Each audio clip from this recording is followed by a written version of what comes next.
The clearance rack is full of plants that look equally tired, but they are not equally damaged. A few brown leaf edges, faded flowers, or a broken side stem may be little more than cosmetic wear. Soft roots, a rotten crown, a split trunk, or a planting window you cannot realistically use are different. Those problems can turn a cheap plant into months of extra care and another replacement next year.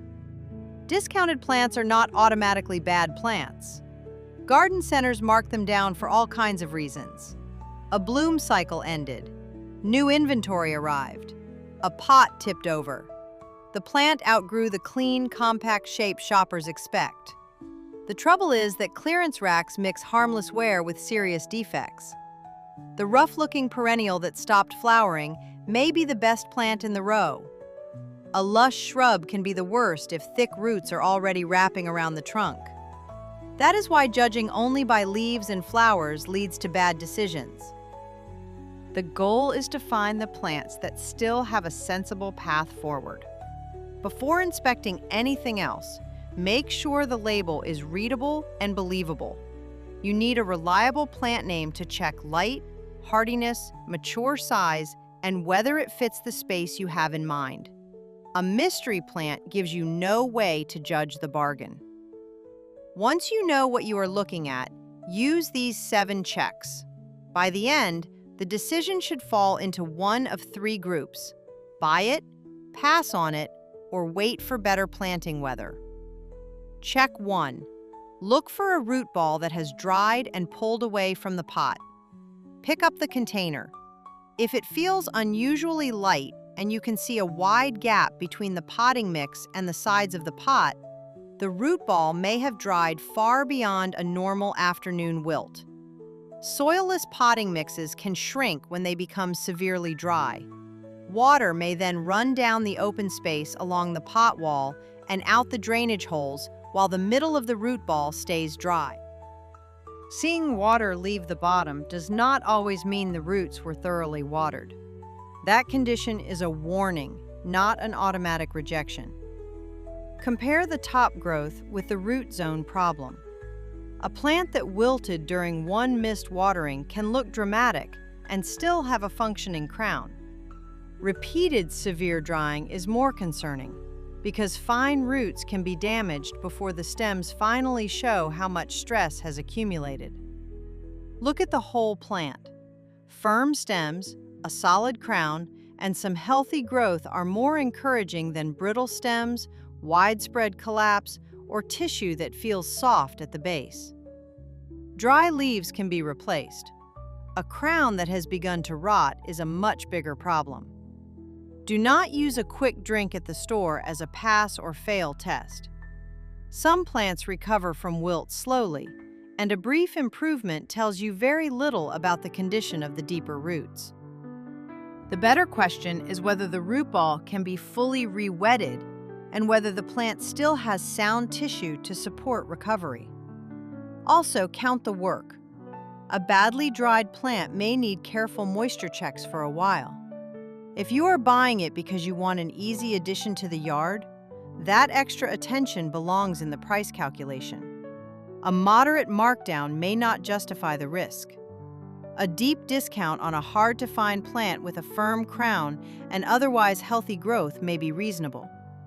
Severe drying paired with brittle growth, a soft crown, damaged roots, or broad collapse is where the bargain stops making sense. Check 2. Ask to see the roots. Do not pull a plant out of its pot without permission, and do not lift it by the stems. Ask an employee to help slide the root ball out far enough to see the outside. Fine roots near the edge are normal. The concern is a dense pattern of roots circling the pot, especially thick woody roots that wrap around the base of a shrub or young tree.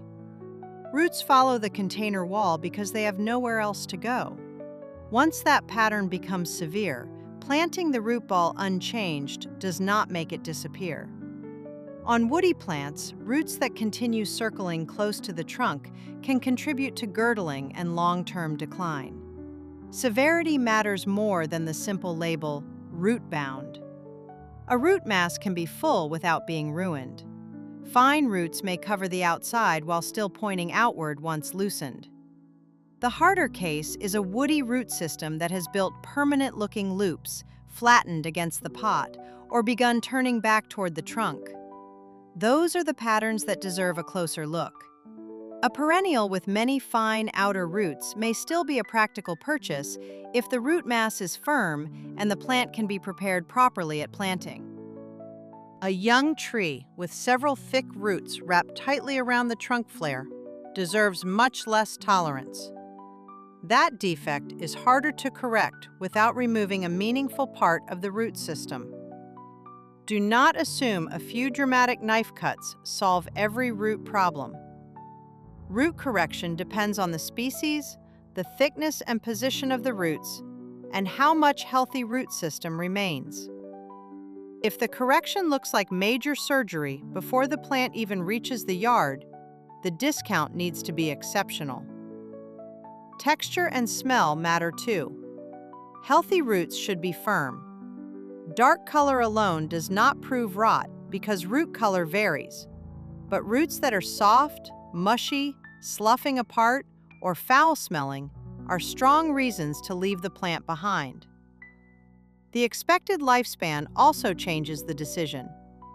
Taking a chance on an inexpensive perennial is different from accepting a serious root defect in a tree you expect to keep for decades. Firm roots with manageable congestion can still be workable.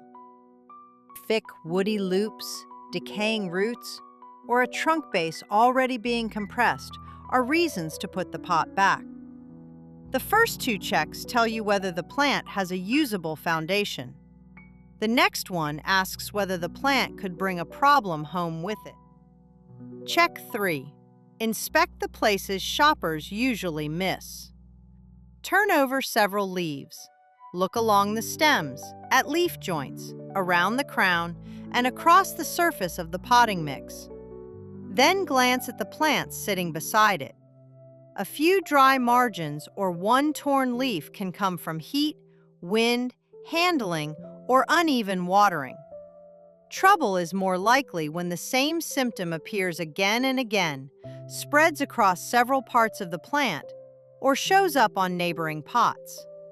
Look for powdery or fuzzy growth, repeated leaf lesions, webbing, clusters of insects, scale-like bumps, egg masses, sticky residue, cankers, oozing tissue, and widespread dieback.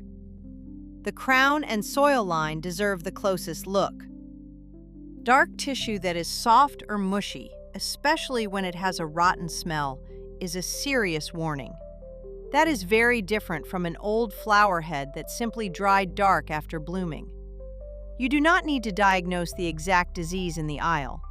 Several disorders can produce similar spots, yellowing, or wilt. The buying decision is simpler.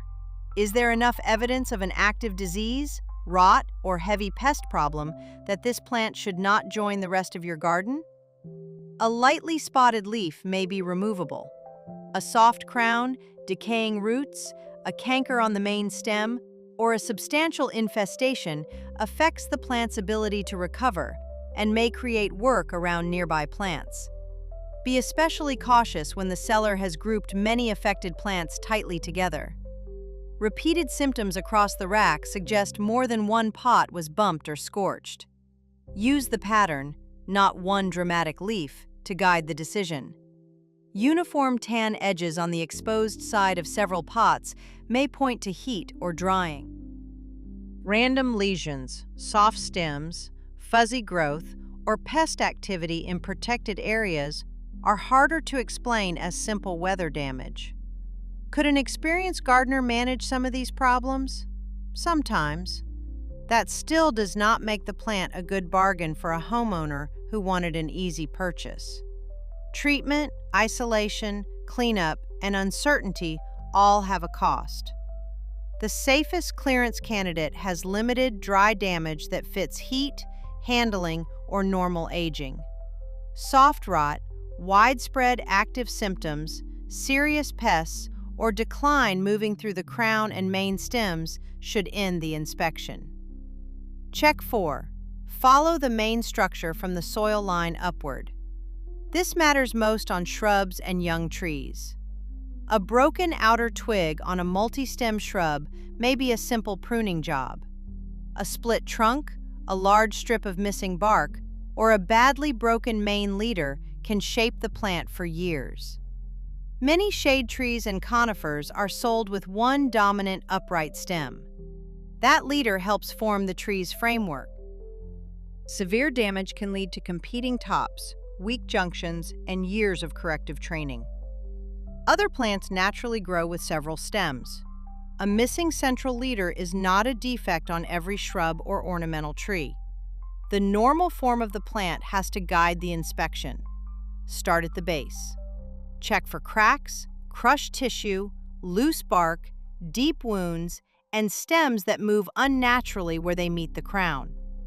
Follow the trunk or major stems upward and look for splits or torn branches. Then step back.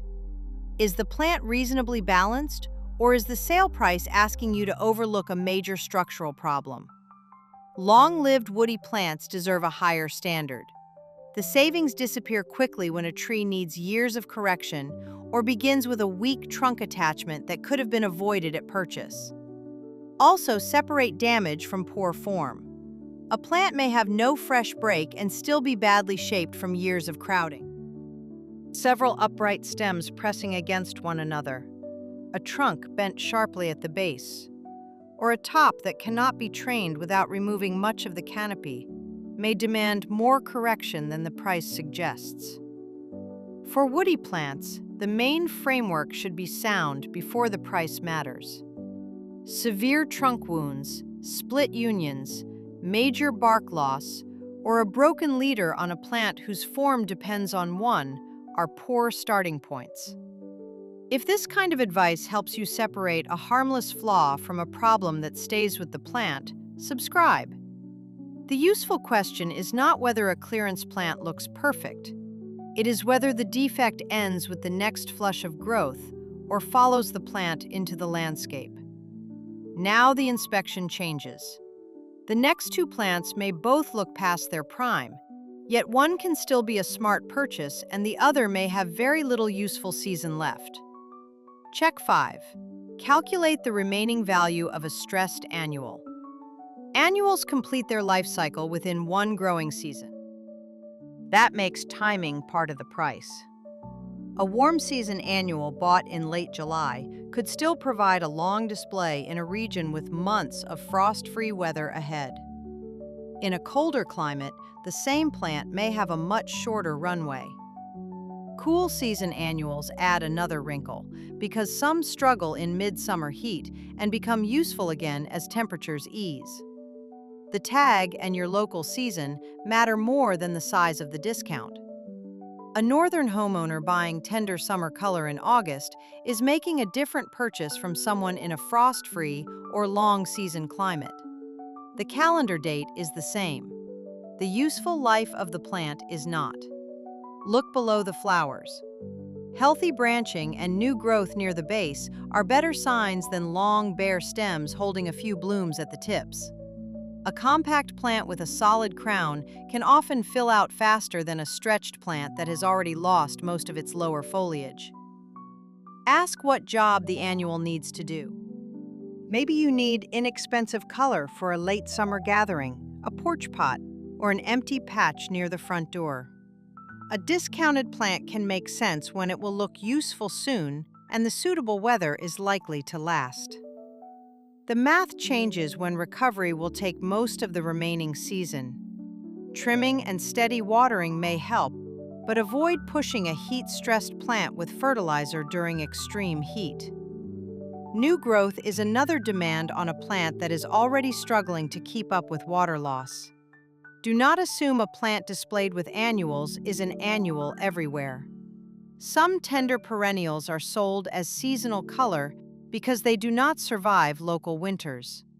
Others may overwinter in warmer zones. Read the plant name and hardiness information before treating it as a one-season purchase or expecting it to return. The annual earns space in the cart when the crown is healthy, new growth is present, and enough suitable weather remains for the job you have in mind. A stretched plant declining at the base may spend the rest of its useful season trying to recover. Check 6. Judge a perennial by the parts you are taking home for next year. Clearance shoppers often walk past perennials after their main bloom because the rack no longer looks colorful. That can create a genuine opportunity. The valuable parts are the roots, crown, buds, and healthy foliage that will support future growth. Current flowers are useful for identification and appeal, but they are not required for a sound plant. Check the crown for firmness.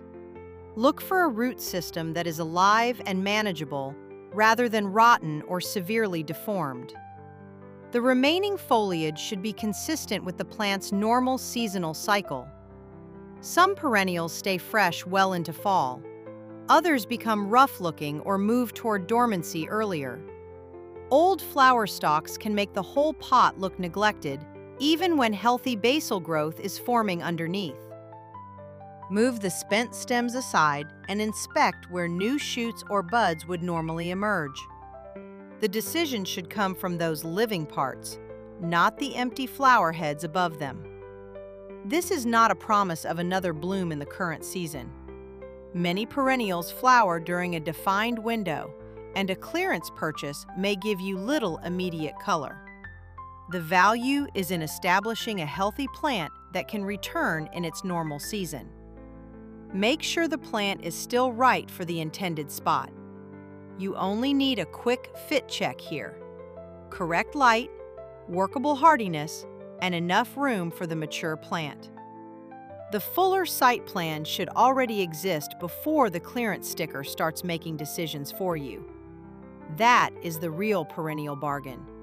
A firm crown, usable roots, and foliage that makes sense for the season.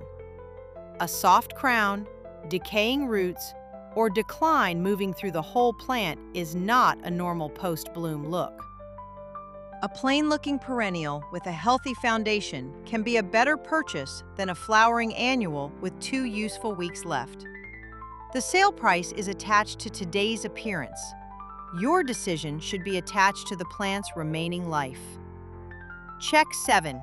Decide whether you can plant it safely or hold it correctly. A sound plant can still be the wrong purchase during a dangerous stretch of weather. Transplanting adds stress. The roots have to adjust from a nursery mix to the surrounding soil while the leaves continue losing moisture. Newly planted trees, shrubs, and perennials are vulnerable because much of their functioning root system remains inside the original root ball at first. During extreme heat, postponing planting is often the safer choice. Avoid treating a sale deadline as a horticultural deadline. There is no single national temperature that answers this for every plant. Afternoon sun, wind, humidity, warm nights, soil drainage, plant type, and access to water all change the risk. Local heat guidance and the forecast for the next several days are more useful than one number. Waiting only works when you can hold the plant safely. Think through the holding spot before paying. A shaded garage is too dark for many plants. Full afternoon sun on a paved patio may repeat the same stress that put the plant on clearance. The safest temporary location usually provides the plant's normal light while reducing reflected heat and keeping water close at hand. A small nursery pot can dry quickly, especially on concrete or asphalt. Keep the plant in the light the species requires, but protect an already stressed root zone from reflected heat and drying wind. Check the potting mix rather than watering by habit, and make sure the drainage holes are open. Do not fertilize, hard prune, or attempt major corrective work during extreme heat. Stabilize the plant first. A damaged leaf that still has green tissue may continue helping the plant, and heavy pruning can expose previously shaded growth. Some clearance plants are poor candidates for holding. A severely root-bound woody plant, a badly dried pot that will not re-wet evenly, or a plant already declining at the crown may deteriorate faster than you can wait out the weather. Leaving it at the store is a valid decision. When conditions improve and you plant, the original root ball needs attention as well as the surrounding soil. They can dry at different rates. Check moisture near the roots and adjust for rainfall, soil texture, drainage, and the plant's needs, rather than following one fixed schedule. Regional planting windows vary widely. In many areas, cooler fall weather is useful for establishing trees, shrubs, and perennials. The timing changes with climate, species, and how quickly winter arrives. Some plants are better planted in spring, and summer planting can be stressful even when it is technically possible.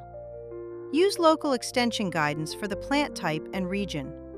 The clearance rack cannot tell you whether your fall is long and mild or only a few weeks away from frozen ground.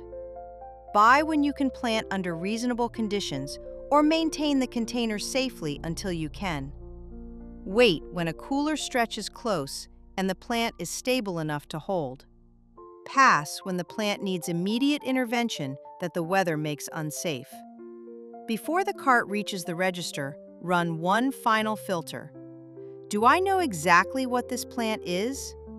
Are the roots, crown, and main structure sound enough? Are the suspicious marks cosmetic, or do they point to active disease, rot, or serious pests? Will the plant still have useful value this season, or in future seasons? Can I plant it safely, or hold it without creating a daily rescue project? And is the discount large enough to pay for the risk and extra care? That is the whole clearance decision. Buy the plant when the flaw is limited and the path forward is realistic. Pass when the defect lives in the roots, crown, trunk, or an active disease problem you do not want to manage. Wait when the plant is sound but the weather is not. Before you lift the pot onto the cart, look under the leaves, check the crown, and ask to see the roots. Which problem makes you walk away first? Bad roots, soft tissue, serious pests, or structural damage?